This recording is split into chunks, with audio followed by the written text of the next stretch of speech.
Imagine going to the pharmacy, right, to pick up a medication for this highly sensitive, severe, and frankly, incredibly painful, intimate medical issue. Yeah, you're already stressed just being there. Exactly. And you're holding this tube of ointment. Your doctor swore it's the absolute gold standard for what you're going through. Right. But then you get home, you unfold that giant paper insert inside the box, and the warning label literally screams back at you in bold letters, "Do not use on genital skin." Oh, it is terrifying. I mean, it's enough to make you just toss the bag straight into the trash at 2 in the morning. Oh, absolutely. I completely understand why people do that. So today, welcome to the deep dive. We are taking this massive stack of dermatological guidelines, clinical studies, patient leaflets, the works. There's a lot of material here. There is. And our mission is to unpack why doctors are telling millions of people to actively ignore that terrifying warning label. Which, as we'll see, is actually crucial advice. Right. And more importantly, how doing so is basically the secret to freezing a devastating, supposedly incurable disease right in its tracks. We're answering one highly specific, pressing question for you today.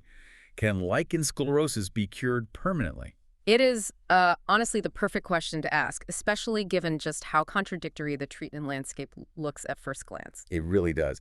But, before we get into the whole concept of a cure, we should probably establish the physical reality of what lichen sclerosus, or LS, actually is. Right, let's start with the basics. So the clinical literature classifies it as a chronic inflammatory skin disease. Okay. And while it can occasionally show up on like the torso or the shoulders, it overwhelmingly targets the anogenital region. So that's the vulva in women, the foreskin and glands in men, and the perianal area. Yeah, and reading through these patient leaflets, the symptoms just sound entirely consuming. Like people are reporting this intense, unyielding itching that spikes violently at night. It's awful. It really is. It's not just the minor irritation, right? It's literally sleep-destroying pain. Yeah, the skin becomes incredibly fragile. It tears very easily. And visibly, it loses its normal pigment, right? It turns this striking porcelain white color. The medical texts keep using this specific phrase, tissue paper, to describe the texture. Because the structural integrity of the skin is fundamentally compromised, the localized inflammation is so severe that it degrades the collagen and elastin right beneath the surface. Wow. Yeah, it basically thins the top layer out until it literally resembles crinkled tissue paper. Okay, let's unpack this. Because if you are newly diagnosed, hearing words like chronic, tissue paper skin, and, incurable sounds like a life sentence. It does. It sounds incredibly bleak. But the reality hidden inside this stack of research is shockingly optimistic. The medical nuances really change this entire narrative from one of despair to, well, one of highly strategic control. Yeah, we have to completely discard that binary idea of being either purely cured or helplessly doomed. Right. Because the mechanics of how this disease operates, they dictate a much more sophisticated approach. So let's start with the root cause, because I feel like that informs the whole cure question. Absolutely. The consensus across both the British Association of Dermatologists and the European guidelines is that LS is an autoimmune-linked condition. Exactly. The patient's own immune system is misidentifying perfectly healthy skin cells as a threat. Wow. So it's basically attacking itself. Yes, it launches a localized attack. And because this mechanism is internal and autoimmune driven, the literature is very emphatic about what LS is not. Right, which is super important for people to hear. It is not a fungal infection. It is not a sexually transmitted disease. It is completely non-contagious. You cannot pass it to a partner. No, absolutely not. The machinery of the immune system is simply misfiring. Wait, okay, I'm looking at the demographics in these clinical guidelines, and I actually want to push back on the strict no-cure rule for a second. Oh, go ahead. Because the sources explicitly mention that for a very specific population, children, the disease can just vanish. Yes. The childhood exception. Yeah. So lichen sclerosus actually has a bimodal onset. That means it peaks in prepubertal children, and then it surges again later in postmenopausal adults. See, that's wild to me. Why those two specific stages of life? Like, what is the biological links there? Well, the prevailing theory points directly to hormones, specifically estrogen. Okay, that makes sense. Yeah. Before puberty, estrogen levels are extremely low, and after menopause, they plummet again. The immune system is actually heavily modulated by sex hormones. Oh, I see. So when the skin in that specific region lacks the protective and structural benefits of circulating estrogen, the local immune thresholds shift. It basically opens a window for this autoimmune attack to begin. So when a child with LS finally hits puberty, The estrogen and testosterone levels surge, the skin thickens, the local environment changes dramatically, and in a significant percentage of young girls and boys, the disease spontaneously goes into complete remission. which is amazing, the white patches disappear, the skin normalizes, the symptoms vanish. Exactly. I mean, that sounds like the literal definition of a cure. Well, this raises an important question, right? We have to look at the distinction between eradication and dormancy. Dormancy. Okay. Because the clinical guidelines mandate long-term follow-up even for these pediatric patients who achieve remission. Really? Even if it's totally gone? Yes, the surging hormones suppress the disease, but the underlying genetic autoimmune tendency, it hasn't been deleted from their DNA. So it's just sleeping. Precisely. Decades later, when those hormone levels drop again at menopause or andropause, the disease can wake right back up. It's sleeping, not eradicated. Okay, so if the childhood remission is basically just a biological pause button, I did find another supposed loophole in the surgical data. Let's hear it. For men who have lichen sclerosus isolated entirely to the foreskin, the guidelines suggest circumcision as a potential, quote-unquote, cure. Right, that is in there. But if this is a systemic immune system misfire, how on earth is a surgeon cutting off a piece of skin acting as a cure? You can't just amputate an immune response. No, you cannot remove the immune system, but you can remove the specific microenvironment that the immune system is targeting. Okay, how does that work? When LS attacks the foreskin, it causes a condition called phimosis. That's where the skin scars and tightens so severely it can no longer retract. Ouch. Yeah. That creates this trapped, moist environment that constantly experiences micro tears and irritation. And that irritation is like a signal flare. Exactly. It signals the immune system to keep attacking. By removing the foreskin, you eliminate that specific inflamed battleground. But the body's immune memory is still intact, right? It's Yeah. like the soil is still primed for the weed, even if you pull up the visible plant. That is a great analogy. And that leads directly to a phenomenon heavily documented in the text called cognerization. Wait, cognerization. I honestly had to look up the pronunciation for that one. What is the actual mechanism there? It's really interesting. It is a systemic response to physical trauma. When you cut the skin like during a circumcision, for example, the body immediately sends a rush of immune cells to the site to heal the wound and prevent infection. Right. Standard healing response. But in an LS patient, those immune cells are already programmed to attack the skin. Oh, wow. So the demolition crew arrives at the construction site, forgets they're supposed to be building, and just starts tearing down the new structure. Precisely. The surgical trauma calls the immune system to the area, and the LS flares up right inside the healing surgical scar. That is incredibly frustrating. It is. The immune system recreates the disease at the exact site of the injury. This is why dermatologists caution that while surgery is incredibly useful for correcting anatomical blockages, it is almost never a magic bullet cure for the underlying disease process. So if we can't permanently cure it with puberty or scalpels, the conversation naturally shifts to the next best thing, right? How do we force this localized demolition crew into a permanent state of dormancy? And the data here is actually exceptional. Between 60% and 75% of women experience complete resolution of their symptoms when following the optimal treatment protocol. Complete resolution. Yeah. Like the itching stops, the pain stops, the tearing stops. Everything. They reclaim their entire quality of life. The clinical mechanism to achieve this is the application of ultra-potent topical corticosteroids. Okay. It's the heavy artillery of dermatology. And here's where it gets really interesting, because this takes us right back to that terrifying warning label we talked about at the start. Yes, the paradox. Clobetasol propionate 0.05% is the most common prescription. Now, we know that long-term use of steroids thins the skin. That is the documented medical fact. It is. And lichen sclerosus already thins the skin until it looks like tissue paper. So applying a skin-thinning steroid to already thinning genital skin sounds like throwing gasoline on a fire. How is this the gold standard? It is the ultimate paradox of LS treatment, and it causes massive noncompliance. Patients read the insert, they experience steroid phobia, and they just refuse to use the medication. Which makes total sense from their perspective. Completely. But the biological mechanism of the steroid resolves the paradox. The steroid is not acting on the skin cells themselves, it is acting on the immune cells. Okay, how so? The steroid penetrates the tissue and binds to the glucocorticoid receptors inside the immune cells. It literally switches off the genes that produce inflammatory proteins. Oh, so it just halts the demolition crew. Yes. The reason the skin was thinning in the first place wasn't because it was naturally weak. It was because the inflammation was aggressively destroying the collagen faster than the body could rebuild it. So if you use the steroid to shut down the immune attack, the fire goes out. And once the fire is out, The skin is finally allowed to heal. It actually thickens back up to a normal, healthy state because that destructive inflammatory cascade has been neutralized. wow. Yeah, the disease damages the tissue exponentially more than the medication ever could. But the protocol really matters here, right? You aren't just slathering this ointment on, like, daily sunscreen. No, no, no. The application is highly controlled.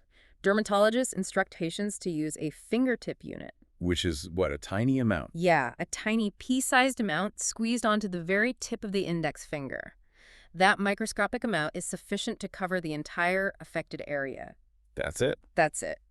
A standard 30-gram tube should actually last a patient 3 entire months during the initial intensive treatment phase. Which usually involves applying it every day for a month, then every other day, then tapering down to twice a week. Correct. But what about the 10% of patients mentioned in the studies who just do not respond to clobetasol? Like, if the heavy artillery fails, what's the backup plan? The clinical guidelines offer a deep bench of secondary options. So for those who cannot tolerate steroids, we move to topical calcineurin inhibitors like tacrolimus. And how do those differ from steroids? Instead of a broad suppression of inflammatory proteins, calcineurin inhibitors specifically target the T cells.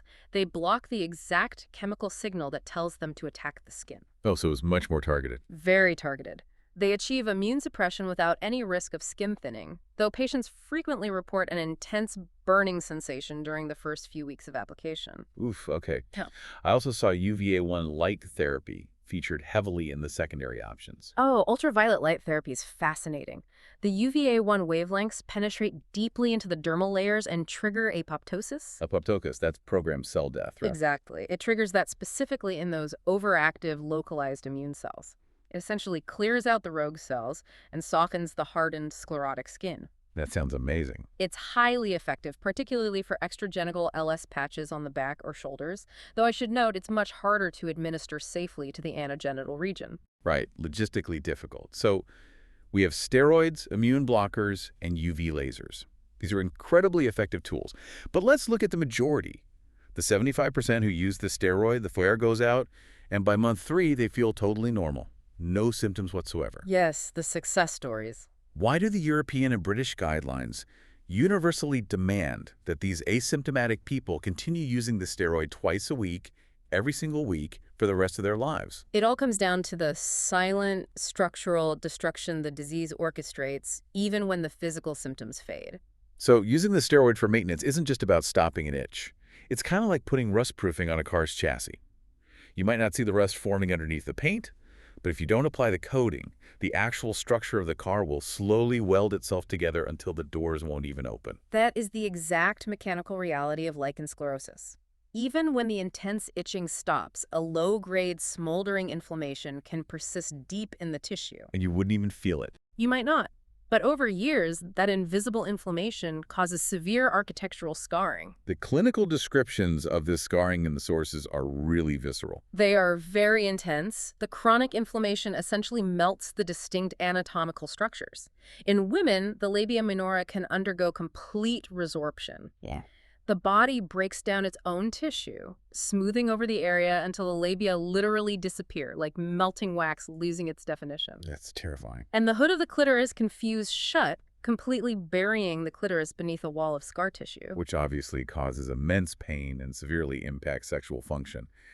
And the texts note similar structural fusions in men, right? Unfortunately, yes. The foreskin tightens irreversibly.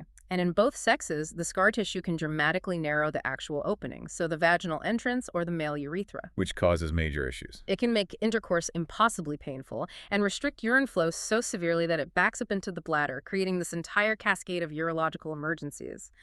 So basically, rubbing that pea-sized amount of steroid onto the skin twice a week is a structural preservation tactic. Yeah. You are maintaining the literal architecture of your body. You are. And you combine it with daily, heavy emollients, which are essentially very greasy moisturizers. Okay, so not just regular lotion. No, these aren't for hydration. They act as a physical, waterproof barrier. They prevent acidic urine and friction from micro-tearing the fragile skin and triggering that Koebnerization effect we discussed earlier. Right, keeping the demolition crew away. Exactly. Well, if we connect this to the bigger picture, there is one more critical reason for this lifelong rust-proofing routine. And I want to frame this carefully for you listening, because hearing the word cancer in relation to a chronic disease is naturally going to make anyone's stomach drop. Of course. But looking at the data, this isn't a guaranteed outcome at all, is it? Not at all. The guidelines state there's a lifetime risk of less than 5% for the LS-affected skin developing into squamous cell carcinoma, which is a specific type of vulval or penile cancer. Okay, so while 5% is statistically higher than the general population, it is still a very small minority. A very small minority. But what is the actual mechanism there? Like, what links a skin condition to a tumor? It really comes down to cellular exhaustion. When the immune system constantly attacks the skin cells are forced into a frantic, never-ending cycle of death and rapid division just to repair the damage. Right. Now, every time a cell divides, it has to copy its entire DNA sequence. When you force millions of cells to divide constantly for decades, the statistical likelihood of a genetic typo occurring skyrockets. And that genetic typo is a cancer mutation. Precisely. The environment is just too chaotic. Exactly. But the most empowering revelation across all these medical papers is that this cancer risk is almost exclusively associated with untreated or undertreated lichen sclerosus. Because the steroid halts the rapid cell division. You got it. The steroid shuts down the inflammation. Without the inflammation, the cells stop frantically dividing. The environment that fosters the genetic typo is entirely neutralized. Regular, compliant use of maintenance steroids drops the cancer risk down to near zero. That is huge. You are literally rubbing a preventative cancer shield onto the skin twice a week. That's a great way to look at it. And the guidelines don't just, hand you the medicine and send you on your way. They stress active self-monitoring.